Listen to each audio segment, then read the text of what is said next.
বন্ধু, একটা কথা মনে রাখবেন, আপনার স্ত্রী শুধু আপনার কাছে এসেছে পোশাকের জন্য নয়, খাবারের জন্য নয়, টাকা পয়সার জন্য নয়।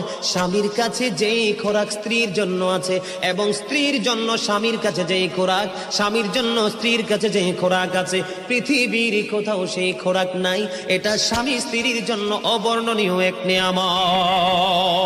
স্বামী স্ত্রীর মধ্যে যেই প্রেমের আবেগ ঘন মুহূর্ত তৈরি হয় রে 14 গ্রামের যুবক, আমার দাদা ভাই যারা বুড়ো হয়ে গেছো, এখনো দাদু দুনিয়ার বুকে বেঁচে আছে, এখনো যদি দাদু যদি এক খিলি পান তোমাকে মজা করে বানায়া দেয়, পান চিবাইতে চিবাইতে তোমার ঠোঁটগুলো লাল হয়ে গেল, জিহ্বাটা লাল হয়ে গেল, আর দুজনের মধ্যে আবেগ ঘন মুহূর্ত তৈরি হলো।